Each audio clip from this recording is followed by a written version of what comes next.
Hey guys, for this video we're going to take a look at this ZOOYL Olifant 8-liter manual and pneumatic oil extractor. They were nice enough to send me this for free so I can make a video showing it to you. And this thing has a ton of features. A lot of nuance and thought went into making this product. So I want to go through all of it and then give it a little test to show you how it works. But these things are incredibly useful to have around the house or the garage for changing oil, transmission fluid, differential fluid. Think of even like a push lawnmower. Most lawnmowers don't have any type of legitimate drain plug. You take out the plug on the side and it leaks all over the place, or maybe you're tipping your lawnmower upside down so all the oil leaks out. You don't have to do that with this. You could have a nice clean oil change without having to mess with that. Do the same thing with your car. Nowadays you have vehicles where you don't even have to get under the car to change the filter, but you get under the car to take the plug out and drain the oil. But with one of these things, you can do it right through the dipstick. You don't have to take out that drain plug. You just run one of their tubes that it comes with down your dipstick and then extract all the oil from the pan, and bam, you're clean. You didn't have to jack up the car, nothing. So that's a great thing for changing oil. Also, trans fluid, transmissions generally don't have drain plugs on them. So a lot of times if you want to change the trans fluid, you'd have to drop the trans pan, which means a new gasket. It makes a mess because there's no clean, easy way to drain that because it's all sitting in a pan. Again, we'll just go right down the dipstick of the transmission, suck all the fluid out from there. We don't have to worry about the gasket. We don't have to worry about a new gasket now leaking and creating a different problem when changing our trans fluid. Differential, don't have a drain on that. You got the plug on the side. Again, we're not messing with new gaskets and taking it all off and making it a mess. We just run this hose right inside the differential, suck out all the fluid, put in our new fluid. Nice, clean, and easy way to do that change. So these things just make your life easier in a lot of ways. But let me show you the specific features of this oil extractor. Let's start at the top of the oil extractor here. We have our handle, which pops up like so. And of course, it's just like a bike pump or something of that nature. And the handle comes way up and goes down. And as you do that, you're creating a vacuum which will suck fluid out of something and put it into this container here. So we got our handle right there, but it is pneumatic, so you can hook your air compressor up to this guy here. We even have a valve to control it. So if we don't want to do the whole manual pump and dump, we can hook up an air compressor. Now also you'll notice we have a gauge right here. And as you start pulling some suction on this guy, you'll notice that gauge comes up. On this side, we have a pressure release button.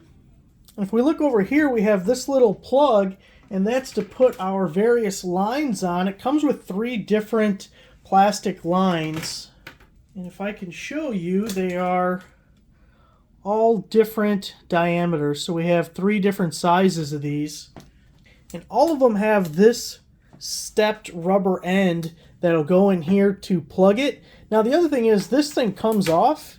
So if you wanted to replace the line or you need a longer one, maybe eventually one of these cracks or gets a hole in it or something, you can always replace it and you're just going to use this plug. So it just slides in there like so. And then this guy's going to go in like so. And you are all ready to go to start sucking.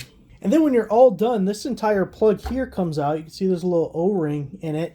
And this is a spout. So we have the handle here and we got a spout so we can dump all the fluid that we extracted from inside there.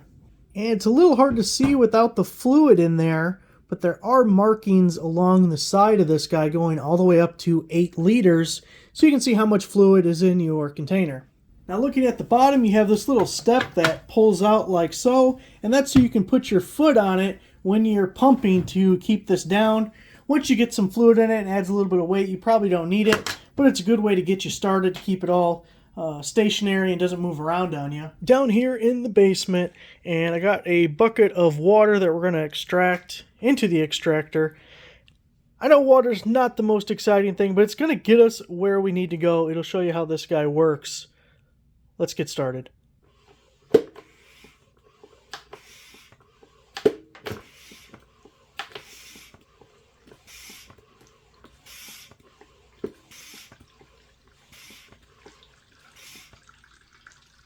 Hear that water flowing?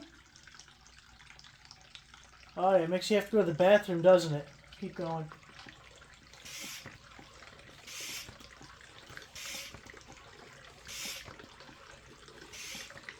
And once it starts flowing, you create a siphoning effect, and it'll just keep going.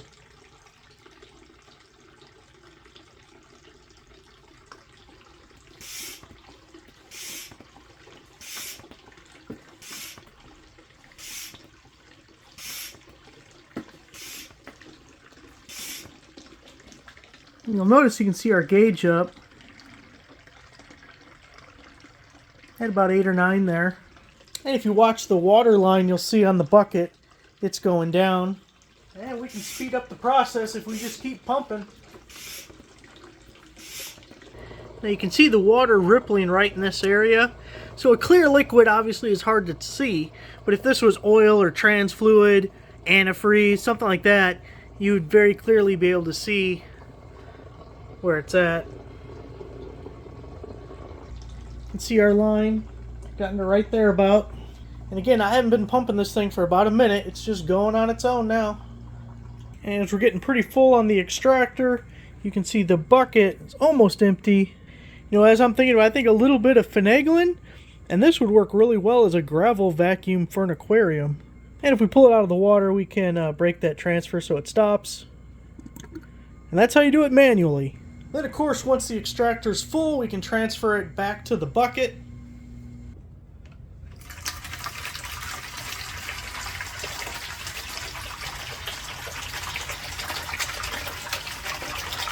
And our handle at the bottom works great for transferring it back into another container as well. This time we're going to try it with an air compressor. Now, normally you would have an air hose right here. Last time I used this compressor, the hose split, haven't gotten a new one. So, look, we're making it work, right? All aired up. See what happens.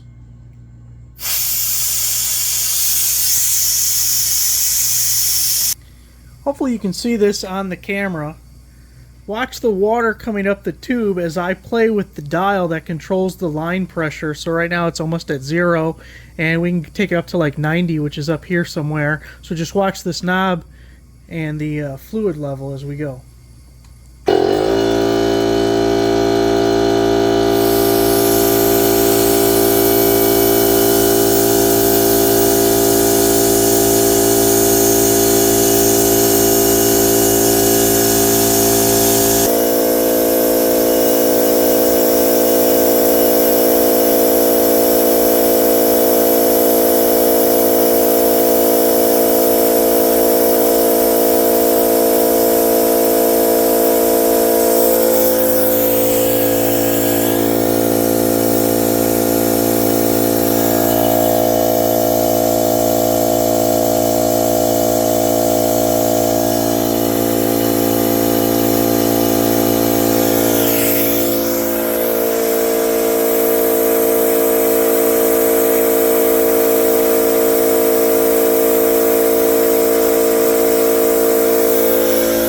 You can see this cordless pancake compressor really can't keep up with it if we got it at full blast like this, which isn't necessary. You could easily crank that down to 30 to 50.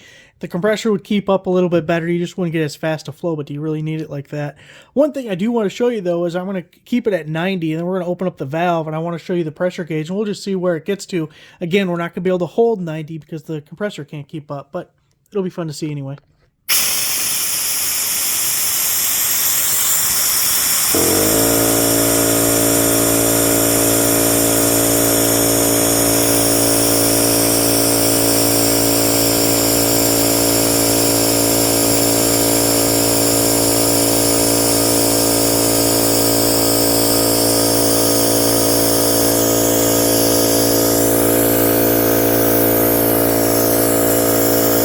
If you had a legit compressor and that thing going, it would fill this tank up quick.